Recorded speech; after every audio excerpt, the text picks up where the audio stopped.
guys, welcome back to the channel. Today we are sharing with you our early retirement playbook.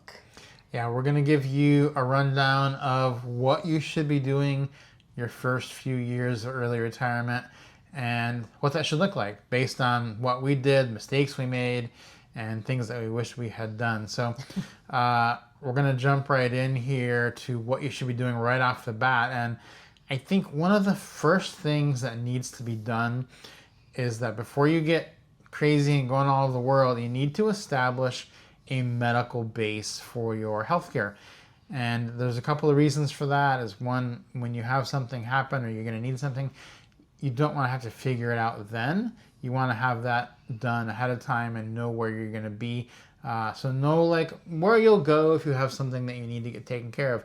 And so we've established 2 medical bases where we can go, and we know we're familiar with the hospitals, we know the doctors, we know how much things cost, we know where we'll stay. There's not really any stress involved. We know how to get a hold of people and ask them, hey, I need this done. What is that going to look like for me? And so that's the thing you need to figure out. It does take you a little bit of time to figure that out, but if you go with where everyone else goes, it will be easier. Most people establish their medical base in either Kuala Lumpur, Malaysia, or Bangkok, Thailand, and that is where we have done both of ours. Yeah, we've set those up there because there were several things. First, the cost made sense to us. Second of all, which actually was more important than the cost, and that was that there's English spoken, and we can understand the doctors and we can understand documents and all kinds of things. Everything is in English, even though it's in a foreign country. So you're able to communicate with them and tell them, here's the problem. And then they're able to communicate back to you easily in English. And it makes it even better that it's incredibly affordable. And the great thing is whenever you do need something, you can very easily make an appointment and go with no issues whatsoever. Even this last time when we were in Bangkok, I was having some knee issues, turned out to be a meniscus tear. And I already had an orthopedic doctor that I had seen before for a hand injury. And so I just went right in the app and made an appointment with him, went back to see him. He greeted me, he remembered me, and he went right to work on my knee and took care of it. And within a couple of days, I already had treatment and, physical therapy, and everything was set into motion. So it's very important to have those things because then you can get to those easily. And you don't even have to worry about running it through the insurance a lot of times, especially when it's something like that, because the costs are so minimal compared to trying to run it through insurance. Yeah, and I think it also does depend on where you're going to be going. Like if you're never going to go to Asia, you don't want to set up your medical base there. It's like you'd want to do that then in Mexico or something where you're going to be. So determine where you want to spend some of your time. We do recommend Asia for the medical base. It is generally the best option. They have also pretty incredible care there. Level of service, cost per dollar spent is among the highest in the world. So that is a great choice for that. But that's one of the very first things you'll need to determine is where your medical base will be.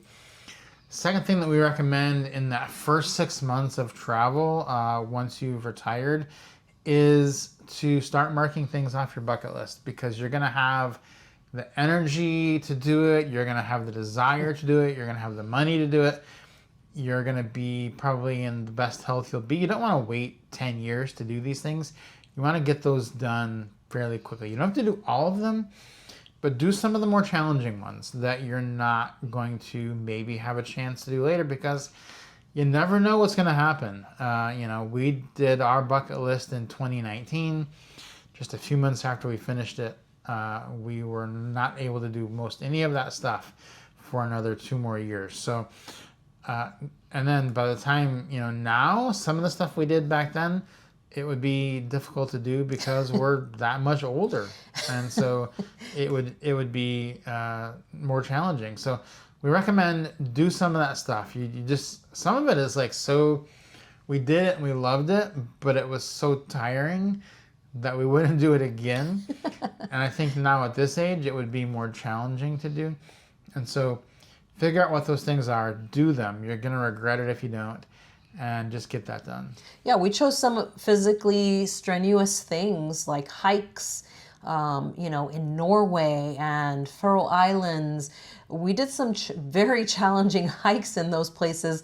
And as I mentioned earlier, I'm currently still nursing this meniscus tear in my knee. I'm not doing any kind of hiking right now. I'm lucky just to be able to get my steps in every day, let alone trying to hike, a mountain in Norway or the Faroe Islands. So definitely do those strenuous things, more physically challenging things when you're a little bit younger and start this journey rather than waiting and checking them off later. Because why are you waiting?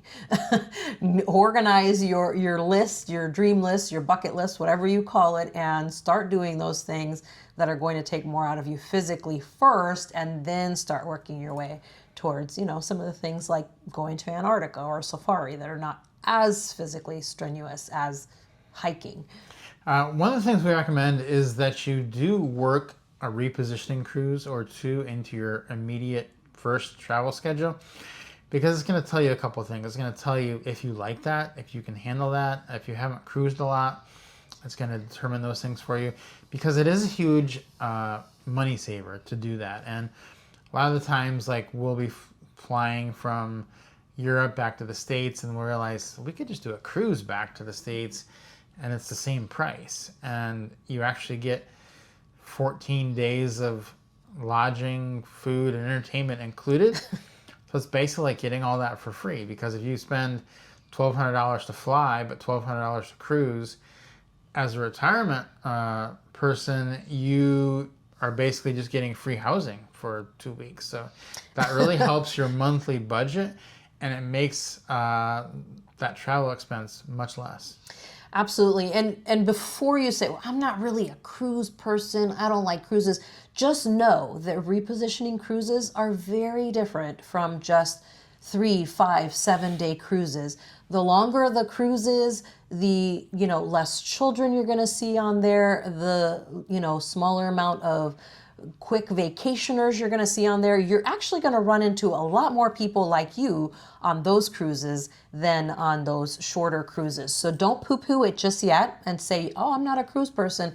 Repositioning cruises are amazing because you get everything taken care of in one, and you pass the time, and hey, you go to a few extra countries too while you're at it and see some cool things and test them out. Maybe it's someplace you want to come back to and you don't have to worry about it later. You need to pick 1 or 2 hotels, chains, that you're going to try to get status in your first year. And this is something you can start working on before you retire, but you want to get that status. Now, our recommendations are going to be IHG or Hyatt. If you're going to do IHG, they probably have the most hotels around the world you could use. A couple of things you need to do. If you're from the US, get the IHG Premier credit card. That'll automatically get you platinum status. And once you stay 40 nights with them, you will get lounge access. So that's your goal for that first year. Get yourself platinum status and lounge access. With World of Hyatt, you do need to get to 60 nights. It is harder to get, but it is actually even more rewarding because the perks are also amazing. You will actually get free breakfast and lounge access when you do that globalist as well, but you'll get a lot more good perks like suite upgrade certificates along the way. So I would say, instead of just going like scattershot all over the place, different hotels, pick 1 or 2 that you're going to focus on. And there are ways that we do it where you can knock this all out in one chunk. So like, look in the app and figure out where are these hotels cheap and expensive.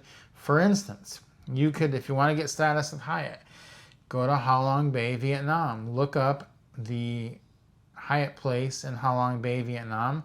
It's going to show you the price in Vietnamese money, but translate that to US dollars. It's going to be like $60 a night. So you could do 30 nights in Ha Long Bay. If you want to just do that to pretty much get you half the way to your globalist status, you could do that, and it really wouldn't cost that much. Same is true of IHG. It's even easier. There's tons of places all throughout Southeast Asia where you can stay for 6,000 points, 8,000 points, which if you're buying points when they're on sale, that's a pretty reasonable rate. So 8,000 points can be bought when they're on sale for $40. 6,000 can be bought for $30. So you're looking at $900 to $1,200 a month to stay in those hotels. Just knock on a month somewhere, and that'll basically get you most of the way to your lounge access and your status. So we tend to build in 1 month stays somewhere throughout the year, just to kind of be like status boosters to make sure we're getting that status for the next year. In fact, we're in one right now. We're in a Hyatt for 35 days. So we're going to be all set on our status after this stay. Yeah, I think that this one is an underrated one. I know people say, oh, I want to be in an apartment and I want to have a kitchen. Well, guess what? I have a kitchen and I'm in a hotel. So that's amazing. It has a laundry room, a gym, all in the same building, and literally just steps from the train station. There's a grocery store in the train station, like a full-size grocery store. You can get just about anything right here. So don't discount hotels because there are some really great options. We've stayed, actually, I think the last 2 or 3 that we've stayed in have had kitchens, and they were all hotels, and we used points to stay at them. So don't poo-poo them until you realize, hey, this is actually something I can do. I can use points to do this and get a really good deal. And it really just makes such a huge difference. Plus, like you said, once you get that status as well, they add free breakfast in on top of that. So even you have the ability to cook it, but they're also giving you free breakfast. And if they have lounges, sometimes you'll get lunch and dinner included as well as drinks. So there's a lot of benefits to this. Yeah, you want to be looking at the Hyatt houses across the world. They will typically have kitchens. Also, intercontinental residences have kitchens for the most part. So those are places you can do it if you want to get a kitchen. Not that hard to find. Next one that is part of this playbook is in your first year. So many people make this mistake. They don't go to Southeast Asia and they don't figure out if they like it. And it's like, it's the quintessential place you need to go. That's where everybody ends up because it's so amazing, it's so inexpensive, it's such a great lifestyle, the people are so friendly. Now there are a couple things about it that people don't like. They don't like the distance, they don't like the heat, but you got to figure out if you can and deal with that. And so if you can, it is going to change your retirement plans drastically. The only way you're going to know is if you go. You can't take other people's word for it. You might love it, you might not. You got to go find out. And like so many people that waited 5 years and they go to Thailand, they're like, why did I not do this 5 years ago? I'd have just spent my whole time here. So in your first year, get to Southeast Asia, try out Thailand, Vietnam, Japan. Yeah, I think this one is a big one because of that, is that everybody is different. We waited, friends told us about it many years ago, said you should go to Thailand, and we were like, I don't think so. That doesn't sound like something I want to do. And when we got there and got through those first few days, fell in love with it, and we were like, oh my goodness, we were so dumb. We should have come here when they told us to come here. But we were too busy, thinking other things about it. Go find out for yourself. Do not take someone else's word for it. Just go check it out. People say they love it or they hate it. They can stand it or they can't stand it. You have to go check out for yourself because every single person is different. Your tolerance levels are different for different things. You just have to go and check it out. And there's not just one place. It isn't just Thailand. You can go to multiple countries in Southeast Asia. You've got Malaysia right there. You've got Indonesia. You've got Laos. You've got Cambodia. You've got Vietnam. There's so much to explore. Go and check it out and kind of get the feel for those places for yourself because you're the only person that will know if you can do it or not. Yeah. So guys, this is the first basically year of your retirement. These are the things you need to make sure you get done. Hopefully this video has been helpful to you. If it has, please give us a like, subscribe to the channel if you haven't yet, and we will see you on the next video.